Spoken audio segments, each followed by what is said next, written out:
আসসালামু আলাইকুম দর্শক, আমন্ত্রণ জানাচ্ছি beyond border sports presence the analyst angle powered by rabbit hole BD. গত সপ্তাহের ক্রিকেটের ঘটে যাওয়া সব খবরাখবর এবং তার অ্যানালাইসিস নিয়ে আমাদের আজকের আয়োজন। স্টুডিওতে উপস্থিত আছেন সার্টিফাইড পারফরমেন্স অ্যানালিস্ট আমির রাজন প্রতীক ভাই। কেমন আছেন ভাইয়া?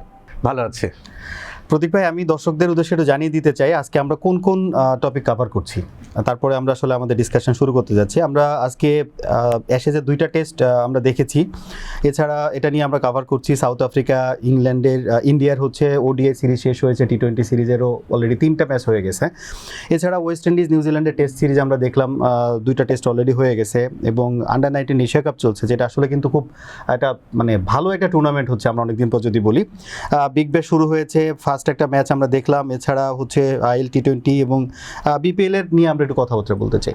শুরুতে আপনার কাছে যেতে চাই যে অ্যাশেজের 2টা টেস্ট আমরা এর আগের এপিসোডেও বলছিলাম যে খুব পেস সহায়ক একটা বোলিং পিচে খেলা হচ্ছে যেহেতু, এবং সেই কারণে কিন্তু আসলে অস্ট্রেলিয়া আধিপত্য বিস্তার করে ইংল্যান্ডকে 2টা টেস্টে কিন্তু কোনোভাবে দাঁড়াতেই দেয়নি। আপনার কাছে কি মনে হয় যে আসলে কি ইংল্যান্ডের পারফরমেন্স খারাপ হয়েছে নাকি অনেক বেশি ভালো পারফরমেন্স করছে অস্ট্রেলিয়া? দেখেন, আপনি বিগত সময়ের স্ট্যাটিস্টিক্সগুলো যদি একটু ঘাটাঘাটি করেন দেখতে পারবেন যে অস্ট্রেলিয়ার মাঠে অ্যাশেজ খুব একটা জমজমাট কখনোই হয়নি।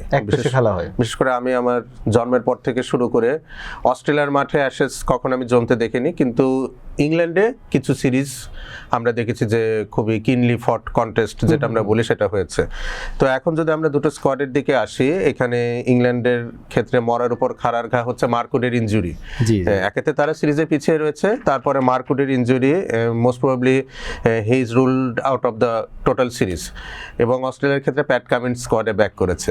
সো ইংল্যান্ডের এখানে চান্স অনেকটাই কমে যাচ্ছে আমার মতে মনে হচ্ছে। এবং আমি বিগত 2টা টেস্টে আলোচনায় যেটা বলেছিলাম যে ইংল্যান্ডের অ্যাটাকটাও বোলিং অ্যাটাকটাও কিন্তু quality attack, but it lakhs variation. ঠিক আছে, সোজা কথা বলতে গেলে খুবই ধরেন একটা হার্ড লেন্থে বোলিং করে থাকেন, ধরেন আপনি জফরা আর্চারের কথা বলেন, গাস অ্যাটকিনসনের কথা বলেন বা মার্কুডের কথা বলে থাকেন, তারা সবাই ওয়ান ডাইমেনশনাল। হোয়ারাস অস্ট্রেলিয়ার এই অ্যাটাকটাতে কিন্তু ভ্যারিয়েশন রয়েছে। মিচ স্টার্ক এক টাইপের বোলার, ডগেট এক টাইপের বোলার, মাইকেল নেসের আমরা আগে দেখেছি যে খুবই নিয়ন্ত্রিত লাইন অ্যান্ড লেন্থে বোলিং করে কিন্তু উনি ইংল্যান্ডের ব্যাটারদের উইকেটগুলো নিয়েছেন। জি, তো এখন হচ্ছে বিষয়টা কি যে ইংল্যান্ডের ব্যাটিংও আসলে এখানে অনেকটা কন্ট্রিবিউট করেছে যদি বলতে চাই, কজ তারা কিন্তু এই যে কম্পোজারটা ধরে রেখে টেস্ট ক্রিকেটটা এখন আর খেলছে না। ব্যাসবলের উপর ডিপেন্ডেন্ট হওয়াতে তাদের উইকেটটা কিন্তু কিনে নেওয়া অনেকটা ইজি হচ্ছে। এবং মাইকেল নেসারের সফলতার পেছনে অন্যতম কারণ কিন্তু এটাই। এলস তার যা বোলিং ভ্যারিয়েশন বা স্পিড লিমিটগুলো যদি দেখি, খুব উইকেট টেকিং ডেলিভারি ওই টেস্ট ম্যাচে উনি করেছেন বলে আমার মনে হয়নি। এখন থার্ড টেস্টটা হচ্ছে অ্যাডিলেইডে, সেই ক্ষেত্রে উইকেটে কিছুটা পরিবর্তন আসবে বলে আমার মনে হচ্ছে। প্রথম 2টো টেস্টে একটা পার্থ আর একটা ব্রিসবেনে হওয়াতে ফাস্ট বোলাররা অনেক সহায়তা পেয়েছে, কিন্তু অ্যাডিলেইডে কিন্তু স্পিনাররা গেমে আসবে। ন্যাথান লিওন অস্ট্রেলিয়ার, উনি কিন্তু খুবই কার্যকর হতে পারেন এই টেস্টে। এবং ইংল্যান্ডের ক্ষেত্রে আমি শোয়েব বাশিরকে স্কোয়াডে দেখতে চাইবো, যেহেতু উইকেটে স্পিনের সহায়তা থাকবে। তো আমার মনে হয় এখানে ন্যাথান লিওন এবং শোয়েব বাশিরের মধ্যে একটা অঘোষিত যুদ্ধ হতে পারে এবং ইংল্যান্ডের ব্যাটারদেরকে আসলে স্টেপ আপ করতে হবে। জো রুট উনি এই ব্যাটিং লাইন আপে একমাত্র ব্যাটার আমার কাছে মনে হয়েছে যিনি আসলে প্রপার টেস্ট ক্রিকেটটা খেলে থাকে। সো জো রুটের দিকে আসলে বাড়তি নজর থাকবে যদি ইংল্যান্ড এই সিরিজে কামব্যাক করতে চায়। আমরা আরেকটা জিনিস আপনার কাছে জানতে চাই, আমরা দেখছিলাম যে 2 টেস্টে 18 উইকেট নিয়ে মিচেল স্টার্ক বলতে গেলে যে পুরো ধ্বংসযজ্ঞ চালিয়েছেন আর কি। সো আপনার কাছে কি মনে হচ্ছে যে এই টেস্টে স্পিনাররা আধিপত্য বিস্তার করবে, কিন্তু মিচেল স্টার্কের ওই যে পেসি যে আধিপত্য, এটা কি এই টেস্টে আমরা কন্টিনিউয়াস দেখব? মিচ স্টার্কের আসলে পেসের চেয়ে বিষয়টা কি যে নতুন বলে উনি দুর্ধর্ষ সুইং করাতে পারেন। তো যেটা আমি বলছিলাম যে ইংল্যান্ড এই বেসবল ক্রিকেটের সাথে ইউজড হওয়াতে টপ অর্ডার ব্যাটারদের ডিফেন্সিভ টেকনিকটা কিন্তু কিছুটা পরীক্ষার সম্মুখীন হচ্ছেন। এবং এই ধরনের ডেলিভারিগুলো আপনার সেফলি নেগোশিয়েট করতে গেলে কোন ডেলিভারিটা ছাড়তে হবে, কোনটা খেলতে হবে, এই যে জাজমেন্টটা কিন্তু এরর করছেন ব্যাটাররা। তো আমার মনে হয় যেহেতু অস্ট্রেলিয়ান কন্ডিশনের সাথে 2টো টেস্ট ম্যাচ তারা খেলে ফেলেছেন অলরেডি, কিছুটা ইউজ টু হয়েছেন, আমার মনে হয় এই টেস্টে মিচ স্টার্ক কতটা লিথাল হবে না। ন্যাথান লিওন আমার কাছে মনে হচ্ছে যে সবচেয়ে বড় থ্রেট হতে পারে। এবং প্যাট কামিন্স ইনজুরি থেকে ব্যাক করে উনি যদি ছন্দে ফিরতে পারেন দ্রুত, এটাও একটা ভ্যারিয়েবল হতে পারে। আমরা আশা করি থার্ড টেস্টটা একটা কম্পিটিটিভ একটা টেস্ট হোক, ফার্স্ট দুইটা টেস্টের মতো একবার এক পেশে, এবং 2 দিনে কোনোটা 3 দিনে টেস্ট। না, এই টেস্টটা মনে হচ্ছে যে কিছুটা লম্বা হবে, এবং আসলে দুটো টিমেরই সেকেন্ড ইনিংস যেটা সেটাই আসলে ম্যাচ ডিসাইডিং ফ্যাক্টর হবে, বিকজ উইকেটে কিছুটা ফাটল হয়তো ধরতে পারে, স্পিনাররা গেমে আসবে, তো আমার মনে হয় ম্যাচটা ওই জায়গাতে ডিসাইডেড হবে। আমরা আলোচনা করতে চাই সাউথ আফ্রিকা এবং ইন্ডিয়ার হচ্ছে ওডিআই সিরিজ নিয়ে, এবং আমরা টি-20 সিরিজ নিয়েও কথা বলবো। আমরা যেটা দেখেছি যে টেস্ট সিরিজে কিন্তু সাউথ আফ্রিকার প্রচুর আধিপত্য বিস্তার করে তারা খেলেছে এবং সিরিজ জিতেছে, কিন্তু ওডিআইতে এসে দেখেছি যে আবার ইন্ডিয়া কিন্তু তার ফর্মে ফিরেছে। এখানে আমি যদি বলি যে 2-1 ওডিআই সিরিজ জিতেছে ইন্ডিয়া, কিন্তু তারপরেও আপনার কাছে কি মনে হয় যে টেস্ট সিরিজে আসলে কি ব্যর্থতাটা ইন্ডিয়ার ছিল, নাকি সাউথ আফ্রিকার অনেক বেশি ভালো খেলার কারণে ওই টেস্ট? অবশ্যই ইন্ডিয়ার ব্যর্থতা ছিল, এবং যদি বলতে পারি যে ইন্ডিয়ান টিম ম্যানেজমেন্ট তাদের স্ট্রেংথটাই যাচাই করতে পারেনি, যে ধরনের উইকেটে দুটো টেস্ট ম্যাচ খেলা হয়েছে, একটা ইডেন গার্ডেন্স আর একটা আসামে, দুটো উইকেটে স্পিনারদের, হ্যাঁ গুয়াহাটি আসামের রাজধানী, তো দুটো টেস্ট ম্যাচে আমরা দেখতে পেরেছি যে স্পিনাররা অনেক সহায়তা পেয়েছে, এবং ইন্ডিয়ান টিম ম্যানেজমেন্ট এটাই হয়তো ভেবেছিল যে স্পিন দিয়ে প্রতিপক্ষকে ঘায়েল করবে, কিন্তু আসলে তাদের ব্যাটারদের স্পিন মোকাবেলা করার দক্ষতা কতটা ছিল, যেখানে আপনার বিরাট কোহলি, রোহিত শর্মা এবং শুভমান গিল দলে নেই। বিশেষ করে সেকেন্ড টেস্টে শুভমান গিল অ্যাভেলেবেল ছিলেন না, তারা দুজন তো রিটায়ারমেন্টে চলে গেছেন। তো এই স্কোয়াড বেশিরভাগ প্লেয়ারই হচ্ছে আইপিএলে পারফর্ম করে জাতীয় দলে চান্স পাওয়া, তো তারা কতটা কোপ আপ করতে পারবে এটা আমার মনে হয় টিম ম্যানেজমেন্টের একটু ভাবার উচিত ছিল। বাট টেস্ট সিরিজ ডিফিটটা আমার মনে হয় তাদের জন্য একটা ওয়েক আপ কল ছিল, এবং সেখান থেকে কিন্তু তারা দ্রুত একটা রেকটিফিকেশন এনেছে তাদের স্ট্র্যাটেজিতে, এবং উইকেটগুলো কিন্তু আপনি দেখবেন যে ওডিআই সিরিজ বলি, টি-20 সিরিজ বলি অনেকটা ফ্ল্যাট ছিল, এবং ব্যাটসম্যানরা প্রচুর রান পেয়েছে। বিরাট কোহলি দুর্দান্ত খেলেছেন ওডিআই সিরিজে, এবং এটা আসলে বলাই বাহুল্য যে ইন্ডিয়া সেখানে সিরিজটা জিতবে, এই ঘটনাটি ঘটেছে। এখন যদি আমরা টি-20 সিরিজে আসি, সাউথ আফ্রিকার ব্যাটিং লাইনআপে কিন্তু অনেকটা আমরা বাইনারি অ্যাপ্রোচ দেখতে পাচ্ছি, কেমন অন অ্যান্ড অফ, হয় ক্লিক করলে খুব ভালো করছে, না হলে দাঁড়াতেই পারছে না। আপনি দেখেন প্রথম টি-20তে একদম 100 নিচে অল আউট, পরে টি-20তে আবার 200 ঊর্ধ্ব রান, আবার মানে লাস্ট যে টি-20 ছিল সেখানে 120 রান তারা করতে পারেনি। সো আমার মনে হয় যে সাউথ আফ্রিকার ব্যাটারদের একটু ধারাবাহিক পারফরমেন্স আমি তাদের কাছ থেকে আশা করছি, কজ তাদের ব্যাটিং লাইনআপে কোয়ালিটির কিন্তু অভাব নেই। মার্করাম রয়েছেন, ডিকক রয়েছেন, ডনোভান ফেরেইরা রয়েছেন, ডেওয়াল ব্রেভিস রয়েছেন, স্টাবস রয়েছেন, মিলার রয়েছেন। So it's a formidable batting lineup. পক্ষান্তরে বুমরা পরের দুটো ম্যাচও খেলবে কিনা জানি না, কজ ফ্যামিলি ইস্যুসের জন্য উনি কিন্তু ধারামশালাতে 30-20টাও খেলেননি।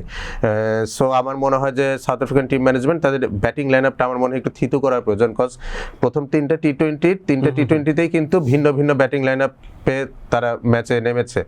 আমার মনে হয় ডেভিড মিলারকে শেষ দুটো ম্যাচে সুযোগ দেওয়া হোক, এবং আই বিলিভ যে উনি যদি শেষ দুটো ম্যাচে সুযোগ পান, একটা ম্যাচ অ্যাটলিস্ট উনি সাউথ আফ্রিকার করে দিতে পারবেন।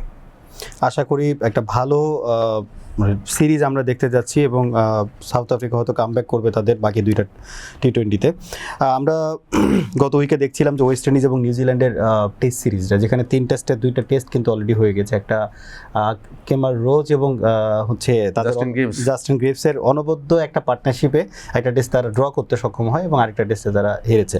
আপনার কাছে থার্ড টেস্ট এবং বাকি দুইটা টেস্ট নিয়ে আপনার কাছে কেমন চিন্তা ভাবনা? এটা ইনএভিটেবল ছিল যে সেকেন্ড টেস্টে নিউজিল্যান্ড খুব দুর্দান্তভাবে কামব্যাক করবে, এবং উইকেটটা কিন্তু পেসারদের জন্য সহায়ক ছিল, এবং ব্লেয়ার টিকনারকে তারা সেকেন্ড টেস্ট ম্যাচ ইনক্লুড করেছেন। উনি কিন্তু প্রথম ইনিংসে ওয়েস্ট ইন্ডিজের 4টি উইকেট পেয়েছেন, এবং ওয়েস্ট ইন্ডিজকে 205 রানে নিউজিল্যান্ড বোল আউট করেন। এখানে কিন্তু আসলে ম্যাচটা অনেকটা ডিসাইডেড হয়ে গিয়েছে, এবং ফার্স্ট ইনিংস শেষে নিউজিল্যান্ড যখন মোটামুটি একটা হ্যান্ডি লিড পেল, তখনই আমরা ধরে নিয়েছি যে ওই প্রথম টেস্টের পুনরাবৃত্তি আর হচ্ছে না, কজ উইকেটটা একই রকম, উইকেটটাও ছিল না। মানে আমি কিন্তু যে প্রথম টেস্টের ক্ষেত্রে বলেছিলাম যে obviously Kemar Roach and Justin Greaves played out of their skin, কিন্তু সেকেন্ড টেস্টের ক্ষেত্রে উইকেটে প্রচুর ঘাস ছিল, এবং বল কিন্তু এখানে পিচ করার পর স্কিড করে, ওই যে অ্যাডজাস্টমেন্টের কিছু সেকেন্ড বাড়তি সময় পাওয়া, যেটা জাস্টিন গ্রিভস এবং কেমার রোচ পেয়েছেন। এবং আমি সাথে এই কথাও বলছিলাম যে কিউই পেসারদের বলের গতি আমি কিছুটা কম মনে হচ্ছিল, কিছুটা ইন্টেন্সিটি কম মনে হয়েছিল, কিন্তু ব্লেয়ার টিকনারের ইনক্লুশনের পরে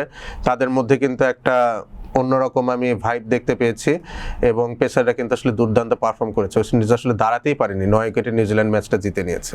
কারণ ফার্স্ট ইনিংসে আমরা দেখেছি যে 205-এ অল আউট হয় এবং নিউজিল্যান্ড সেখানে 278/9, এবং এখানে যেগুলো পেসাররা সহায়তা পেয়েছে সেটা কিন্তু আসলে স্কোর কার্ড বলে দিচ্ছে। জি।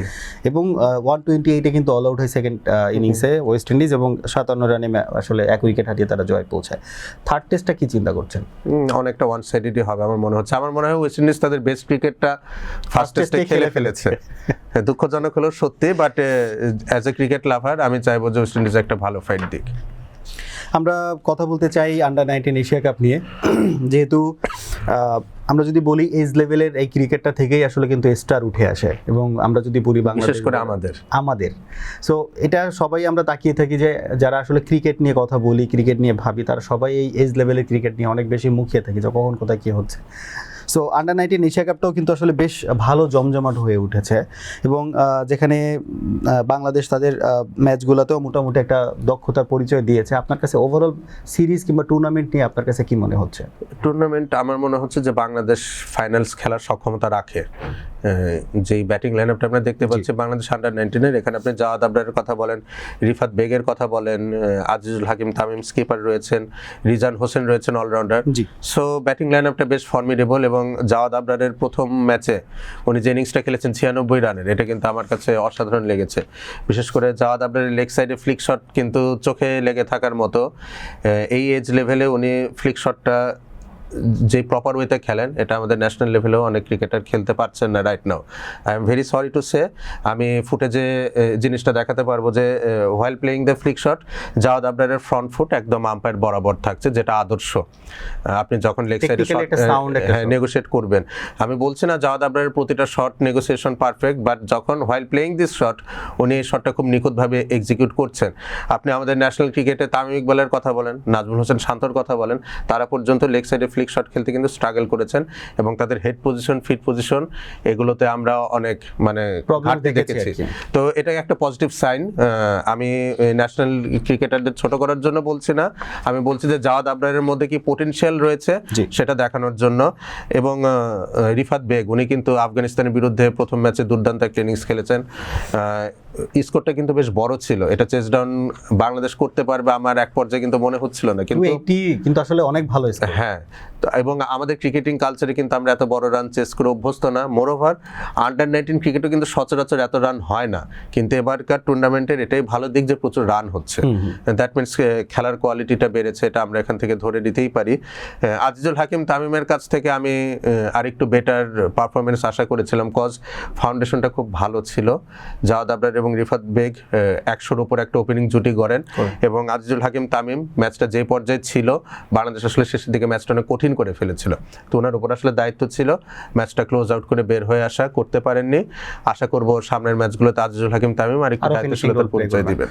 আমি দুইটা জিনিস আপনার কাছে জানতে চাই। অলরেডি বাংলাদেশ একটা ম্যাচে একটা জিতেছে, এবং পয়েন্ট টেবিলে হচ্ছে সেকেন্ড পজিশনে। শ্রীলঙ্কা তাদেরও একটা ম্যাচে একটা জিতেছে, এবং পাকিস্তান ইন্ডিয়া দুইজনই একটা করে ম্যাচ জিতে তারা পয়েন্ট টেবিলের টপে আছে দুইটা। একটা জিনিস একটু অফ দ্য টপিকে যদি আমি আপনার সাথে একটু কথা বলতে চাই, আমরা এশিয়া কাপ বলেন কিংবা এই রিলেটেড যত টুর্নামেন্ট হয়, টুর্নামেন্টগুলোতে ভারত পাকিস্তানকে সবসময় এক গ্রুপে কেন রাখা হয়? এটা তো আমার পক্ষে বলা মুশকিল, আসলে যারা অ্যারেঞ্জ করছেন টুর্নামেন্ট। মানে আপনার কাছে অ্যাজ এ ক্রিকেট বিশ্লেষক বলেন কিংবা ভিউয়ার্সের জায়গা থেকে যদি আপনি বলেন, আপনার কাছে কি মনে হয়? পাবলিক ইন্টারেস্ট অবশ্যই। আমরা জাতিগতভাবে এখনো বাংলাদেশের খেলা দেখাচ্ছে, ইন্ডিয়া পাকিস্তানের খেলা দেখতে পছন্দ করি বেশি। It's very sorry to say, I am very sorry to সে, কিন্তু এটা আপনিও জানেন আমিও জানি, এবং এই সেন্টিমেন্টটা কিন্তু আমার মনে হয় যে অ্যাক্রস সাবকন্টিনেন্ট সব জায়গায় মোটামুটি কাজ করে। স্পন্সরশিপের একটা ইস্যু থাকে, টুর্নামেন্টগুলো পপুলারাইজ করার একটা ইস্যু থাকে। আন্ডার-19 এশিয়া কাপ কিন্তু খুব বেশি বছর ধরে হচ্ছেও না। তো সব কিছু মিলে আমার মনে হয় যে ভারত পাকিস্তান একটা গ্রুপে থাকলে আয়োজকদেরও সুবিধা, দর্শকদেরও আগ্রহ থাকে। আমার মনে হয় সেই জায়গা থেকেই দুটো টিমকে একই গ্রুপে রাখা। এইখানে আমার কাছে কেন জানি মনে হয় যে এই দুইটা দলকে সেকেন্ড রাউন্ডে নিয়ে যাওয়ার একটা প্ল্যানিং থাকে, এরকম কোনো ওয়ে আছে কিনা? ওই যে ভারত এবং পাকিস্তান এই দুটো দেশের প্রতি কিন্তু আমাদের দেশের মানুষ বলি, আপনি শ্রীলঙ্কার মানুষ বলেন, ইভেন ইন্ডিয়ার মানুষও পাকিস্তান উঠলে কিন্তু তাদের তাদের একটা রাইভালরি কাজ করে যে আমাদের একটা যোগ্য অপোনেন্ট রয়েছে, এরকম একটা ব্যাপার কিন্তু কাজ করে। এবং আপনি সিনিয়র এশিয়া কাপ দেখেন, আলটিমেটলি ফাইনালে কিন্তু পাকিস্তানি খেলেছে ইন্ডিয়ার সাথে। আমরা যতই কথা বলি যে নতুন রাইভালরি বাংলাদেশ এবং ইন্ডিয়ার মধ্যে হচ্ছে, ওই 2015 সালে যখন আমাদের গোল্ডেন জেনারেশন ছিল তখন দু একটা বছর এরকম মনে হয়েছে, কিন্তু এখন কিন্তু বাংলাদেশ ইন্ডিয়ার শক্তির অনেক বিস্তর পার্থক্য হয়ে গেছে, বিশেষ করে ন্যাশনাল লেভেল ক্রিকেটে। তো আমার মনে হয় এটা একটা বড় কারণ যে ইন্ডিয়া পাকিস্তান এশিয়া কাপের প্রতিটা টুর্নামেন্টে এক গ্রুপে থাকার পেছনে। আপনি দেখবেন ইভেন ওয়ার্ল্ড কাপেও কিন্তু ইন্ডিয়া পাকিস্তান লাস্ট কয়েকটা বার একই গ্রুপে আছে, সামনের টি-20 ওয়ার্ল্ড কাপেও রয়েছে। সো এই জিনিসগুলো আসলে দর্শকদেরও অনেক সময় কিউরিসিটির জায়গা থাকতে পারে যে কেন ভারত পাকিস্তান সবসময় একই গ্রুপে খেলবে এবং ঘুরে ফিরে দেখবেন কোয়ার্টার ফাইনাল অথবা সেমিফাইনালে আবার হয়তো মুখোমুখি হচ্ছে, আদারওয়াইজ ফাইনালে মুখোমুখি হচ্ছে যদি বাকি দুইটা রাউন্ডে ভালো খেলে। তো সামও হয়তো প্ল্যানিং করেই এরকম ভাবে জিনিসটাকে সাজানো যে আসলে না, অন্তত গ্রুপ পর্বে হলেও একটা লড়াই অন্তত হোক। আর আরেকটা বিষয় হচ্ছে যে দুটো টিম তো এখন বাইল্যাটারাল সিরিজ খেলছে না। আমরা যখন ছোট ছিলাম তখন দেখতাম যে Bharat Pakistan 3 match test series, 5 match ODI series, Sharjah সবসময় আমরা দেখতাম বছরে 3-4 বার শারজাতে খেলা হলে আরেকটা থার্ড টিম কল করে ট্রাই সিরিজ করা হতো। সো যেহেতু এই খেলাগুলো নিয়মিত হচ্ছে না, তো চেষ্টা করা হয় যে যখনই গ্লোবাল কোনো ইভেন্ট হবে সেখানে দুটো দলকে মুখোমুখি করে একটা। জি, ধন্যবাদ প্রতীক ভাই। আমরা একটু সংক্ষেপে জানতে চাই, রিশাদ হোসেন বিগ ব্যাশ খেলছে এবং হোবার্ট হারিকেন্সে সে অন্তর্ভুক্ত হয়েছে এবং এর আগেও কিন্তু কল পেয়েছিল। কিন্তু আমরা যদি বলতে চাই যে বিগ ব্যাশে বাংলাদেশের দর্শকদের আগ্রহ কি আসলে আমাদের রিশাদের জন্য নাকি বাবর আজম অথবা রিজওয়ানের খেলা দেখার জন্য? রিশাদ হোসেনের জন্য আগ্রহ হওয়া উচিত। এখন বাবার আজম আর রিজওয়ানের জন্য যদি হয়, এই বিষয়টা আমি সাপোর্ট করি না, কজ ওনারা দুজন খেললে আমাদের কি? ধরেন বাবার আজম বিগ ব্যাশে ভালো খেললো, তাতে আমাদের ক্রিকেটে কি যায় আসে বা আমার কি যায় আসে? রিশাদ হোসেন ভালো খেললে আমরা বলতে পারবো যে আমাদের একজন ক্রিকেটার বিশ্ব মঞ্চে ভালো করছেন। আপনি কোনো কাজে চাকরি করতে দেশের বাইরে গেলেন, আপনি অস্ট্রেলিয়াতে গেলেন, সেটেলড হলেন, পড়াশোনা করতে গেলেন, আপনি বলতে পারবেন যে রিশাদ হোসেন আমাদের ছেলে। বাবার আজম ভালো খেললে আপনি কি বলতে পারবেন? কিছু তো বলার নেই। তো অবশ্যই রিশাদ হোসেনের জন্য এটা অনেক বড় সুযোগ। বিগ ব্যাশে খেলাটা না, আমার কাছে আরো মনে হয় রিকি পন্টিং এর মতো একজন মেন্টরের সাথে কাজ করা, এটা মানে আমার মনে হয় যে কোনো ক্রিকেটারের জন্য dream. Mentors like Sachin Tendulkar, Kumar Sangakkara, Ricky Ponting, Mustafizur Rahman আইপিএলে যে সুযোগ হয়েছে কুমার সাঙ্গাকারের অধীনে খেলার, তার সাথে কাজ করার, ক্রিকেট নিয়ে কথাবার্তা বলার, ম্যাচুরিটির একটা ব্যাপার চলে হ্যাঁ। এবং মোস্তাফিজুর রহমানের অ্যাপ্রোচে কিন্তু আপনি দেখবেন আগের থেকে বেশ কিছুটা চেঞ্জ এসেছে। তো রিশাদ হোসেনের জন্য এটা অনেক বড় সুযোগ। রিকি পন্টিং এর জায়গা বা জন্মস্থান হোবার্ট, সেই দলের হয়ে খেলা, এবং রিকি পন্টিং নিজে থেকে রিশাদ হোসেনকে কল করে আসলে নিয়ে গিয়েছেন, বিপিএল উনি খেলছেন না। তো এটা খুব চার্মিং দেখতে যে আমাদের একজন ন্যাশনাল ক্রিকেটার উনি বিপিএল না খেলে বিগ ব্যাশের সুযোগ পেয়েছেন, খেলছেন। এটা দেখতে ভালো লাগছে, ভাবতে ভালো লাগছে। বিসিবিরও এখানে অ্যাপ্রোচের যে জায়গাটা, এটা কিন্তু আসলে আমার কাছে মনে হয় সাধুবাদ পাওয়ার মতো। অবশ্যই সাধুবাদ পাওয়ার যোগ্য। এবং আমি সবসময় চাই যে বড় যেই ফ্র্যাঞ্চাইজি টুর্নামেন্টগুলো রয়েছে, বিশেষ করে আইপিএল বলি, বিগ ব্যাশ বলি, ইভেন সিপিএল বলি, ইভেন এসএ টি20 বর্তমানে খুব ভালো করছে, আইএল টি20 ভালো করছে। খুব গুরুত্বপূর্ণ আন্তর্জাতিক সূচির খেলা না থাকলে প্লেয়ারদেরকে যেন এনওসি গুলো দেওয়া হয়।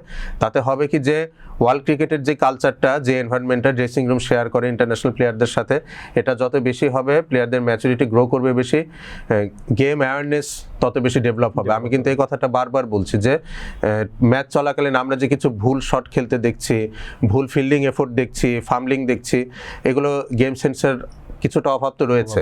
তো আপনি যত ইন্টারন্যাশনাল সার্কিটে নিজেকে ইন্ট্রোডিউস করবেন, আপনার এক্সপ্লোর করার ক্যাপাসিটি যত বাড়বে, এই ধরনের ভুল ত্রুটি করার প্রবাবিলিটি আস্তে আস্তে তত কমতে থাকবে। আইএল টি20 শুরু হয়েছে এবং এই টুর্নামেন্টে বাংলাদেশ থেকে 3 জন প্লেয়ার প্রতিনিধিত্ব করছে, সাকিব আল হাসান, তাসকিন আহমেদ এবং মুস্তাফিজুর রহমান। তাসকিন আহমেদ গতকালকে লাস্ট ম্যাচটা আমরা দেখেছি ওনার, এবং মানে ফার্স্ট ম্যাচটা দেখেছি, এবং মুস্তাফিজুর রহমানও তার ম্যাচ খেলছেন, সাকিব আল হাসানও খেলছেন। তো আপনার কাছে এই পুরো টুর্নামেন্ট এবং বাংলাদেশের যে প্লেয়াররা খেলছেন তাদের ব্যাপারে আপনার অভিমত? সাকিব আল হাসান আরেকটু বেশি সুযোগ পেতে পারতেন। প্রথম ম্যাচে উনি যে খুব খারাপ করেছেন তা না, 12 বলে 16 রান করেছেন, নট আউট ছিলেন, এবং ওই মোমেন্টে কিন্তু কিছুটা ধরে সলিডারিটি দরকার ছিল মিডল অর্ডারে রানার ক্ষেত্রে, সেটা উনি যথারীতি পালন করেছেন। বোলিংয়ে দুটো ওভার ভালো যায়নি, কিন্তু তারপরে তাকে আর নেওয়া হয়নি, এটা একটু দুঃখজনক। তাসকিন আহমেদের ক্ষেত্রে এটা হয় যে ধরেন বিশেষ করে ফাস্ট বোলারের ক্ষেত্রে আপনি ওখানে গিয়ে অনেক দিন বসে আছেন, গেম টাইম পাচ্ছেন না, হঠাৎ করে একটা ম্যাচ পেয়েছেন, আপনি প্রপারলি ডেলিভার করতে পারেননি। তো তাসকিন আহমেদ যদি পরে আরেকটি সুযোগ পান, আমার মনে হয় উনি ওনার জাতটা চেনাতে সক্ষম হবেন। কিন্তু মোস্তাফিজুর রহমানের লাস্ট ম্যাচে পারফরমেন্স নিয়ে আমার কিছু কথা রয়েছে, এবং যেটা আমরা আগে বলছিলাম যে মোস্তাফিজুর রহমানকে আমার মনে হচ্ছে যে অনেকটা তাকে তার আগের ছন্দে দেখতে পাচ্ছি, কিন্তু একটা জায়গায় আমার লাস্ট ম্যাচে দেখে খুব খারাপ লেগেছে যে উইকেট টেকিং ডেলিভারিগুলো করার ক্ষেত্রে খুব বেশি মনোযোগী মোস্তাফিজুর রহমান ছিলেন না। লাস্ট 5 ওভারে দুবাই ক্যাপিটালস ডেজার্ট ভাইপার্সের সাথে যে ম্যাচটা হেরেছে, 30 বলে 35 রান লাগতো, মোস্তাফিজুর রহমানের 2টো ওভার বাকি ছিল। মোস্তাফিজুর রহমান তখন করলেন কি, ক্রিজে ছিলেন স্যাম কারান এবং Shimron Hetmyer. Round the wicket এসে উনি খুব ডিফেন্সিভ অ্যাপ্রোচে বল করলেন, 12টা ডেলিভারি করলেন, অল 12 ডেলিভারিস ওয়ার ভেরি ইনোকুয়াস। কোনো ডেলিভারি দেখে মনে হয়নি যে এটা উইকেট টেকিং ডেলিভারি। আপনি 30 বলে যখন 35 রান লাগে, ম্যাচে ফেরার একমাত্র উপায় হচ্ছে উইকেট নেওয়া। তা সেখানে দাসুন সানাকার কি প্ল্যান ছিল আমি জানি না, মোস্তাফিজুর রহমান কি বুঝে রাউন্ড দ্য উইকেটে এসে লেফট হ্যান্ডারদের বোলিং করলেন এটাও আমার জানা নেই। কজ মোস্তাফিজুর রহমানকে আমি আগে দেখেছি বহুবার ইনকামিং ডেলিভারি লেফট হ্যান্ডারের জন্য, যেটা রাইট হ্যান্ডার ব্যাটারের জন্য অ্যাভেসিং ডেলিভারি, এটা করতে তো মোস্তাফিজুর রহমান সিদ্ধহস্ত। তো এই ডেলিভারিগুলোতে কিন্তু লেগ বিফোর উইকেটের ফাঁদে ফেলার সমূহ সম্ভাবনা ছিল, এটা মোস্তাফিজুর রহমান আসলে করতে পারেননি। মোরওভার গত লাস্ট ম্যাচে উনি অতিরিক্ত স্লোয়ার বল ডিপেন্ডেন্ট ডেলিভারিগুলো করেছেন, সেই জন্য কিন্তু মোস্তাফিজুর রহমানকে আমরা এখন ওয়ার্ল্ড ক্লাস বোলার বলতে পারছি না। সবসময় আমাদের একটা কথাই বলতে হয়, যদি উইকেটের সাহায্য থাকে Mustafizur Rahman is a good bowler in that context. এবং আমি আরেকটু বলছি যে ফাকার জামানের যে ডিসমিসালটা হয়েছেন, it was a tennis ball type of bounce, ওই বলটাতে ছিল, সেটার জন্য উনি উইকেটটা পেয়েছেন। কিন্তু ফাকার জামানের ডিসমিসালের পরে হাসান নওয়াজ যখন ব্যাট করতে আসলেন, আমি দেখলাম যে হাসান নওয়াজের স্টান্স হচ্ছে ক্লোজ স্টান্স, এবং মোস্তাফিজুর রহমান হাসান নওয়াজকে তার ইনিংসের প্রথম ডেলিভারিটা করবেন, উনি একটা ব্যাটসম্যানের স্টান্স দেখলে কিন্তু বোঝা যায় যে তাকে আসলে কি ধরনের ডেলিভারি দিলে শুরুতে আউট করা পসিবল। ক্লোজ স্টান্সের ব্যাটারদের ক্ষেত্রে ইনকামিং ডেলিভারি তাদেরকে লেগ বিফোর উইকেটে ফেলার ফাঁদে ফেলার জন্য খুবই আদর্শ। মোস্তাফিজুর রহমান সেখানেও একটা স্লোয়ার ডেলিভারি করলেন। সো আমার মনে হয় অ্যাপ্রোচের এই জায়গা থেকে আর একটু ফাইন টিউনিং করা যেতে পারে ফিজের ক্ষেত্রে। আই হোপ বাংলাদেশের 3 স্টার ILT20-তে তাদের নিজেদের নাম রাখবেন এবং এই টুর্নামেন্ট একটা ভালো একটা টুর্নামেন্ট হতে যাচ্ছে। আমরা সংক্ষেপে একবারই শেষ পর্যায়ে আপনার কাছে জানতে চাই, ফ্রাঞ্চাইজি টুর্নামেন্ট ILT20 চলছে এবং আমরা দেখছি বিগ ব্যাশ চলছে, এবং বাই দিস টাইম কিন্তু BPL শুরু হতে যাচ্ছে। আপনার কাছে BPL নিয়ে এক্সপেকটেশন কি? যে ফরেন প্লেয়ার্সদের সাথে কন্ট্যাক্ট করা হয়েছে, আমি চাইবো যত বেশি সম্ভব তাদেরকে যেন পাওয়া যায় টুর্নামেন্টের বেশিরভাগ সময় জুড়ে, এটাই আমার জন্য থাকে। জি, এলস আর কিছু নেই, ট্রু উইকেটে যেন খেলা হয়, কিছুটা রানের খেলা হয়, এটাই চাওয়া। বাকিটা সময়ের সাথে বলা যাবে আসলে যে কি হচ্ছে, এবং নতুন কিছু যদি প্লেয়ার্স উঠে আসে BPL থেকে, এর চেয়ে খুশির খবর তার হয় না। ধন্যবাদ প্রতীক ভাই। দর্শক, খেলাধুলার এই মৌসুমে আপনাদের মতামত জানাবেন আমাদেরকে, কোন খেলার বিশ্লেষণ আপনারা দেখতে চান, এবং আগামী সপ্তাহে আবার দেখা হচ্ছে খেলাধুলার এই বিশ্লেষণ নিয়ে। ততক্ষণ পর্যন্ত ভালো থাকুন, সুস্থ থাকুন, আসসালামু আলাইকুম।